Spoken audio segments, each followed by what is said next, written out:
I'm standing here in front of a once vibrant Catholic school. There was an earthquake that damaged the original building and it had to be torn down. But that school closed, this school closed a lot earlier than that, and it wasn't because of any earthquake. A lot of schools across the country are starting to close down, and why is this? What is the real reason why these Catholic schools are closing?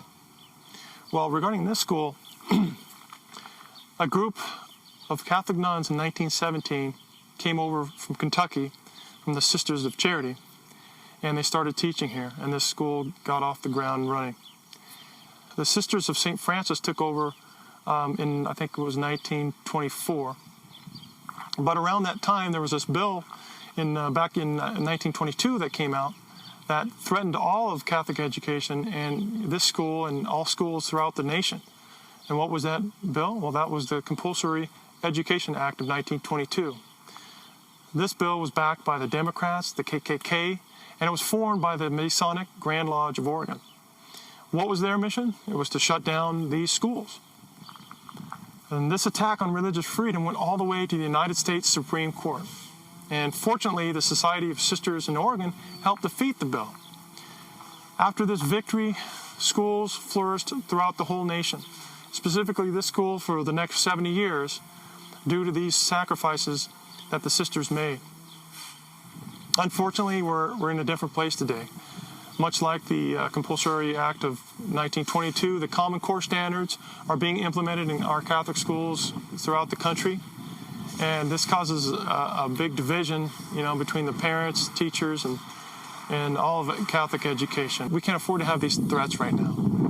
We need to be in unity with the church because there's so many schools that are closing. In 2012, back in 2012, there was only 800 high schools, Catholic high schools left. And back in 1947, there was up to 2,000 Catholic schools.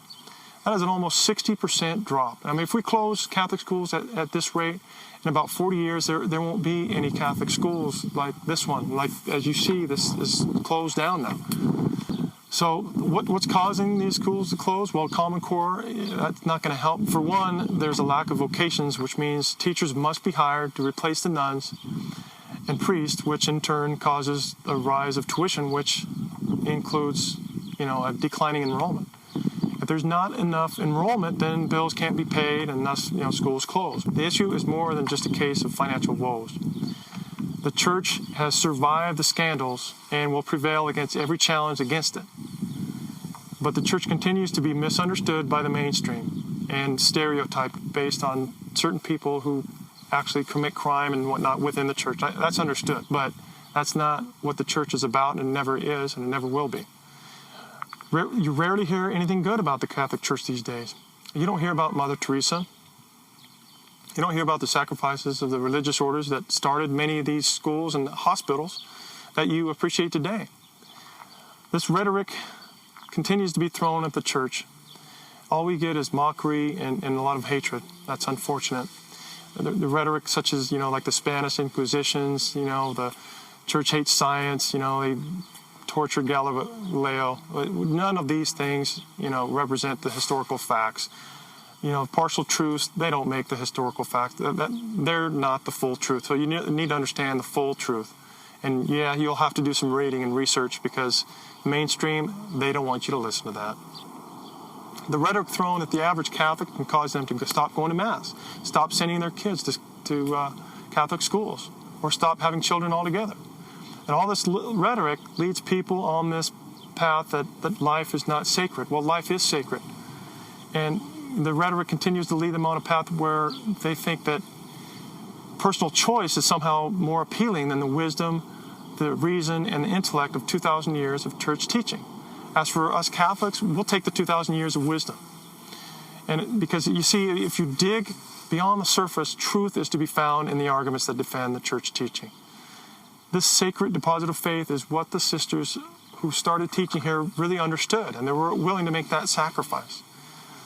And they had a clear vision of what this Catholic faith means. I'm standing here today because I'm asking the question, why? Why do these nuns take vows of poverty, chastity, obedience, and charity? Why did they do that? Why were they willing to cross this country all the way to Oregon from Kentucky in 1917 to start teaching here. Why did they do that? Why did they make that sacrifice? The reason is because they gave of themselves to the Catholic faith because they believe.